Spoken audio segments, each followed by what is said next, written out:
आ बेटा, मेरे पास थोड़ी देर बैठ, ला मैं तेरे बालों में तेल लगा दूं। देख ना कितने रुके रुके हो गए हैं तेरे बाल। इन बालों का थोड़ा सा तो ध्यान रखा कर। कितनी चमक आ जाती है जब तू बालों में तेल लगाएगी और उसके बाद शैम्पू करेगी। नहीं मम्मी, मुझे तो माफ करो, आजकल तेल कौन लगाता है? किसके बालों में आपने तेल देखा है? इतनी सारी चीजें चल गई हैं, ये सब आपके जमाने में हुआ करता था। आजकल तो सीरम भी है, वैसे भी यार मार्केट में एक से एक बढ़िया चीजें हैं। आपको अपना जमाना याद आ रहा है। क्या करूं बेटा, पूरा दिन टाइम ही नहीं कटता। और ये बहू है ना, ये तो बात करना बिल्कुल नहीं चाहती है, अपने कमरे के अंदर बंद रहती है, कमरे से बाहर ही नहीं निकलती है। पता नहीं इसको इस कमरे के अंदर क्या मिलता है क्या नहीं मिलता, सारा दिन फोन में लगी रहती है। फोन में सामने एलईडी है, वो चल रहा है, फिर भी फोन में लगी पड़ी है। मम्मी आप एक बात तो बताओ, क्या आप दादी के साथ बैठा करती थी, दादी के साथ बातचीत करती थी? अरे नहीं नहीं नहीं नहीं, तेरी दादी से तो मैं दूर ही रहती थी। तेरी दादी को मैं सुहाती कहाँ थी, उन्हें कहाँ मैं कब अच्छी लगी हूँ। मैं चाहे कितना भी काम करूँ, मैं चाहे कितना ना करूँ, लेकिन तेरी दादी को मेरा काम किया हुआ कभी पसंद ही नहीं आया। तो एक बात बताओ मम्मी, जब आप दादी के साथ नहीं बैठती थी, दादी की और आपकी इतनी ज़्यादा ट्यूनिंग अच्छी नहीं थी, तो आप कैसे सोचती हैं कि मम्मी भाभी और आप एक साथ बैठ सकती हैं, भाभी का आपके साथ मन लगेगा? मम्मी इसे जनरेशन गैप कहते हैं। पता नहीं कैसे जनरेशन गैप है, कैसा नहीं है जनरेशन गैप।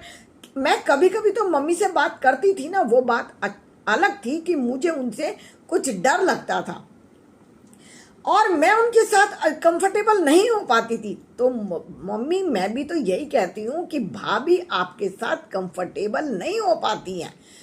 ये जनरेशन गैप होता है मम्मी, आप समझती नहीं है। पता नहीं क्या समझाना चाहती हो, समझती नहीं है, समझती नहीं है। क्या नहीं समझती हूँ मैं? मुझे एक बात बता, क्या नहीं समझती हूँ? मम्मी एक बात तो बताओ, आपके जमाने में क्या होता था? जैसे हम लोग मोबाइल चलाते हैं, क्या होता था हमारे जमाने में? वो गोल वाला काले वाला फोन होता था जो ट्रिंग ट्रिंग ट्रिंग घुमाने से वो चला करता था। और दादी के जमाने में चिट्ठियां चला करती थी। जब चिट्ठी डालते थे तो वो कभी पहुंचती थी, कभी नहीं पहुंचती थी। अच्छा एक बात तो बताओ, दादी अपने पीहर से ससुराल कैसे आती जाती थी? कुछ नहीं, वो बताती हैं कि उनका भाई उन्हें लेने आता था ससुराल में, तब वो मायके में जाती थी, और उधर से उनके पति या उनके जेठ लेने जाते थे, तब वो आती थी। और आपके ज़माने में, हमारे ज़माने में गाड़ियाँ चलनी शुरू हो गई थी, गाड़ी में आते थे, गाड़ी में जाते थे, स्कूटर या बाइक होते थे, तेरे पापा लेने आते थे उधर से। और अब हमारे ज़माने में, तुम्हारे में तो क्या, तुम किसी से पूछती ही कहाँ हो? उधर स्कूटी उठाई, उधर गाड़ी उठाई, चाबी उठाई और बिना बताए चल देती हो। मम्मी इसे ही जनरेशन गैप कहते हैं। जनरेशन गैप का मतलब है कि जमाना हमेशा बदलता रहता है। पहले जमाना कुछ और था, अब जमाना कुछ और है। जमाना हमेशा बदला है और हमेशा ही बदलता रहेगा।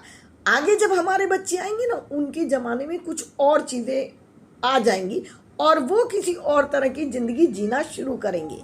इसे ही कहते हैं जनरेशन गैप। भाभी में और आप में कुछ तनातनी नहीं है, कुछ अनबन नहीं है, लेकिन वो अपना टाइम किसी और चीज में देती है। आप अपना टाइम किस चीज में देती थी? हमारे जमाने में तो हमारी माँ ने सिलाई कढ़ाई बुनाई, अचार डालना, जमे तोड़ना, ये सारी चीजें, दाल सुखाना, गेहूं पीसना, धोना सुखाना, ये सब चीजें हमने देखी थी, यही सीखी थी। लेकिन माँ अब हमारे ज़माने में क्या है, अब हम इन चीज़ों को नहीं करते। सब कुछ रेडीमेड ऑनलाइन आ जाता है, इधर फ़ोन करो, उधर ब्लैंकेट वाला घर के अंदर दे कर जाता है। हम क्यों जाए बाहर धूप में और क्यों जाए टाइम खराब करें? माँ आप पैसा बचाती थी और टाइम उसमें चला जाता था। हम टाइम बचाकर पैसा कमाते हैं, पैसा कमाते हैं तो उसे सही जगह यूज करते हैं। आप पैसा इतना जोड़ लेते थे, इतना जोड़ लेते थे कि अपने ऊपर खर्च करना नहीं जानते थे। और हम उसी टाइम को बचाते हैं और पैसा कमाते हैं और उसके ऊपर एंजॉय करते हैं। आगे आने वाली पीढ़ी और ज्यादा अच्छी तरह रहेगी, हम इस बारे में नहीं सोचते हैं। अब माँ समझ चुकी थी कि जमाना बदल चुका है और बच्चे समझने लग गए हैं कि कितना अंतर आ चुका। चिट्ठी में और टेलीफोन में और मोबाइल में और वीडियो कॉल पर बच्चे आजकल रहते हैं, हर बात ऑनलाइन पर होती है। पैसे भी फोन के अंदर ही हैं। इतना जमाना बदल चुका है और आगे क्या आने वाला है वो बच्चे अभी तक जानते हैं इस चीज को। माँ को समझा दिया था कि ना पहले लोग गलत थे, ना आप लोग गलत हो और ना हम गलत हैं। वो अपनी जगह सही थे, आप अपनी जगह सही थी और हम अपनी जगह सही हैं। गलत कोई भी नहीं है, सबको अपना जमाना बहुत अच्छा लगता है। ये जमाना क्या होता है?